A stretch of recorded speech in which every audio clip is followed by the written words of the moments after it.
Paz do Senhor, meus queridos. Glória a Deus. Nós estamos aqui, para mais um estudo. E hoje aí nós vamos falar sobre Neemias 5, que em nome de Jesus, que o Senhor ele nos dê entendimento, sabedoria, revelação da tua palavra, que não seja, apenas um estudo, mas que ele possa fazer toda a diferença nas nossas vidas, que possamos aprendermos com a palavra do Senhor e que, em nome de Jesus, o Senhor, ele abra o nosso entendimento para isso. Amém? Então, vamos lá. Hoje nós vamos, em Neemias 5, e prolongado período de trabalho, vigília, medo e cansaço causou inevitavelmente problemas entre o povo de Jerusalém. Existiam 3 grupos de queixosos, cada qual apresentado por meio da frase, e havia quem dizia: o primeiro grupo possuía famílias grandes e não dispunha de comida suficiente. O segundo, ele tinha as altas hipotecas a pagar e não podia comprar alimento. E o terceiro é o grupo que precisava pagar altos impostos e foi forçado a hipotecar a sua terra e até mesmo a vender os seus filhos. A fome, a carência, os impostos e o dinheiro, apesar de serem resultados imediatos das circunstâncias do povo, não eram a raiz do problema.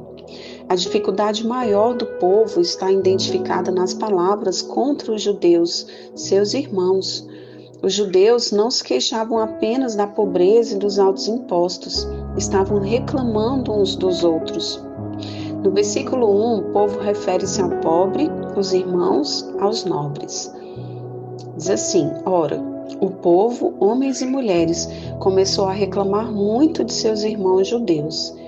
E ainda no versículo 7, está escrito: fiz uma avaliação de tudo e então repreendi os nobres e os oficiais, dizendo-lhes: vocês estão cobrando juros dos seus compatriotas, por isso convoquei uma grande reunião contra eles. Resumindo, havia uma luta de classes. O menos favorecido financeiramente havia hipotecado suas terras, vinhas e casas, tomado dinheiro emprestado e até mesmo vendido seus filhos e suas filhas como escravos. De acordo com a lei, aí existiam 2 problemas. O primeiro deles era a usura, que é empréstimo de dinheiro e cobrança de juros. E o segundo era a escravidão. Não era errado um judeu emprestar dinheiro com juros a um não-judeu. No entanto, a lei proibia a usura. Em Deuteronômio 23, 19 e 20 está escrito: não cobrem juros de um israelita por dinheiro, alimento ou qualquer outra coisa que possa render juros. Vocês poderão cobrar juros do estrangeiro, mas não do seu irmão israelita, para que o Senhor, o seu Deus, os abençoe em tudo que vocês fizerem na terra em que estão entrando para dela tomar posse. Como também, amados, não era proibido emprestar dinheiro a outro judeu, mas, no entanto, a lei proibia a usura. Lá em Êxodo 22, 25, diz assim: se fizerem empréstimo a alguém do meu povo, algum necessitado que viva entre vocês, não cobrem juros dele, não emprestem visando lucro. As taxas de juros, elas eram exorbitantes e facilmente podiam levar alguém à pobreza e à escravidão, o que acarreta um segundo problema. De acordo com a lei mosaica, um judeu podia alugar seus serviços a outra pessoa, mas não como escravo. Em Levíticos 25, do 35 a 40, diz assim: se alguém do seu povo empobrecer e não puder sustentar-se, ajudem-no como se faz ao estrangeiro e ao residente temporário, para que possa continuar a viver entre vocês. Não cobrem dele juro algum, mas temam o seu Deus, para que o seu próximo continue a viver entre vocês. Vocês não poderão exigir dele juros, nem emprestar-lhe mantimento visando algum lucro. Eu sou o Senhor, o Deus de vocês, que os tirou da terra do Egito para dar a vocês a terra de Canaã e para ser o seu Deus. Se alguém do seu povo empobrecer e se vender a algum de vocês, não façam trabalhar como escravo. Ele deverá ser tratado como trabalhador contratado ou como residente temporário. Trabalhará para quem o comprou até o ano do jubileu. A primeira reação de Neemias aos pecados do povo judeu foi de raiva. A desobediência deliberada à palavra de Deus devia deixar alguém indignado contra o pecado, mas não contra o pecador. No versículo 6 diz assim: quando ouvi a reclamação e essas acusações, fiquei furioso. Depois de aborrecer-se com os pecados dos judeus, Neemias passou um tempo considerando com ele mesmo e então confrontou os culpados. No versículo 7 ao 10 diz assim: fiz uma avaliação de tudo e então repreendi os nobres e os oficiais, dizendo-lhes: vocês estão cobrando juros dos seus compatriotas, por isso convoquei uma grande reunião contra eles e disse: na medida do possível nós compramos de volta nossos irmãos judeus que haviam sido vendidos aos outros povos. Agora vocês estão até vendendo seus irmãos, assim eles terão que ser vendidos a nós de novo. Eles ficaram em silêncio, pois não tinham resposta. Por isso prossegui: o que vocês estão fazendo não está certo. Vocês devem andar no temor do nosso Deus para evitar a zombaria dos outros povos, os nossos inimigos. Eu, os meus irmãos e os meus homens de confiança também estamos emprestando dinheiro e trigo ao povo, mas vamos acabar com a cobrança de juros. O termo pelejei é muito usado pelos profetas para falar de casos legais contra os culpados. Lá no versículo 11 diz assim: por isso repreendi os oficiais e lhes perguntei: por que essa negligência com o templo de Deus? Então convoquei os levitas e os cantores e os coloquei em seus postos. Depois de repreender as partes culpadas separadamente, Neemias as confrontou em público com as mesmas acusações. Aqui duas atitudes estão em jogo: o temor de Deus, que está lá no versículo 5. Então eu disse: Senhor, Deus dos céus, Deus grande e temível, fiel à aliança e misericordioso com os que te amam e obedecem aos teus mandamentos. E a outra atitude foi o opróbrio dos gentios. Quando Israel, uma nação chamada pelo Senhor, parou de honrá-lo e obedecer-lhe, foi um escândalo, pois o nome de Deus havia sido desonrado. Neemias desafiou os líderes a restituir o que eles haviam tomado com juros. O 100º do dinheiro é provavelmente uma referência ao juro que eles estavam cobrando. Lá no versículo 11 e 12 diz assim: devolvam-lhe imediatamente suas terras, suas vinhas, suas oliveiras e suas casas, e também os juros que cobraram deles, a 100ª parte do dinheiro, do trigo, do vinho e do azeite. E eles responderam: nós devolveremos tudo o que você citou e não exigiremos mais nada deles. Vamos fazer o que você está pedindo. Então convoquei os sacerdotes e os fiz declarar sob juramento que cumpririam a promessa feita. Neemias sacudiu seu regaço como se quisesse se livrar do que estava carregando.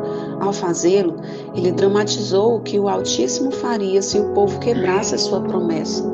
Deus os sacudiria para longe de suas casas e seus bens. Conforme nós vemos lá no versículo 13, também sacudi a dobra do meu manto e disse: Deus assim sacuda de sua casa e de seus bens todo aquele que não mantiver a sua promessa. Tal homem seja sacudido e esvaziado. E toda a assembleia disse: Amém. E louvou o Senhor, e o povo cumpriu o que prometeu. Essa parte, ela resume a época de Neemias como governador. O que ele fez, como registrado aqui, contrasta o que os nobres haviam feito anteriormente, versículo 1 ao 13. Eles tinham sido egoístas, enquanto Neemias foi altruísta. Eles queriam tirar proveito do que pudessem. Ele queria dar o que pudesse. Eles estavam pensando neles próprios. Neemias aguardava em Deus e em seu povo. ele contrasta o temor que tinha de Deus com a falta desse sentimento por parte dos nobres. Lá no versículo 15 diz assim: mas os governantes anteriores, aqueles que me precederam, puseram um peso sobre o povo e tomavam dele 480 gramas de prata, além de comida e vinho. Até os seus auxiliares oprimiam o povo, mas por temer a Deus, não agi dessa maneira. Versículo 9: por isso prossegui: o que vocês estão fazendo não está certo. Vocês devem andar no temor do nosso Deus para evitar a zombaria dos outros povos, os nossos inimigos. Neemias também avalia o seu comportamento com um dos governadores que o precederam. No versículo 15 diz assim: mas os governantes anteriores, aqueles que me precederam, puseram um peso sobre o povo e tomavam dele 480 gramas de prata, além de comida e vinho. Até os seus auxiliares oprimiam o povo, mas por temer a Deus, não agi dessa maneira. Neemias não chegou com o intuito de servir a si mesmo, mas de servir aos outros. Lá no versículo 16 diz assim: ao contrário, eu mesmo me dediquei ao trabalho neste muro. Todos meus homens de confiança foram reunidos ali para o trabalho e não compramos nenhum pedaço de terra. No 17, além do mais, 150 homens entre judeus do povo e seus oficiais comiam à minha mesa, como também pessoas das nações vizinhas que vinham visitar-nos. A sua mesa ela estava repleta de alimento e vinho maravilhosos, mas não era à custa dos outros. No versículo 18 diz assim: todos os dias eram preparados à minha custa um boi, 6 das melhores ovelhas e aves, e a cada 10 dias eu recebia uma grande remessa de vinhos de todo tipo. Apesar de tudo isso, jamais exigi a comida destinada ao governador, pois eram demasiadas as exigências que pesavam sobre o povo. Neemias ele cuidou para não usar as provisões que pudesse ter exigido do povo como seu governador, pois sabia que os problemas que os judeus tinham já eram muitos. Lá no versículo 14 diz assim: além disso, desde o 20º ano do rei Artaxerxes, quando fui nomeado governador deles na terra de Judá, até o 32º ano do seu reinado, durante 12 anos, nem eu, nem meus irmãos comemos a comida destinada ao governador. Enfim, o que Neemias desejava era o sentimento de regozijo de Deus. Lá no versículo 19, ele diz: lembra-te de mim, ó meu Deus, levando em conta tudo o que fiz por este povo. Durante 12 anos em que administrou Jerusalém, que foi de 444 a 432 a.C., Neemias não recolheu impostos do povo, embora como governador ele tivesse esse direito. Lá no versículo 14, diz assim: além disso, desde o 20º ano do rei Artaxerxes, quando fui nomeado governador deles na terra de Judá, até o 32º ano de seu reinado, durante 12 anos, nem eu, nem meus irmãos comemos a comida destinada ao governador.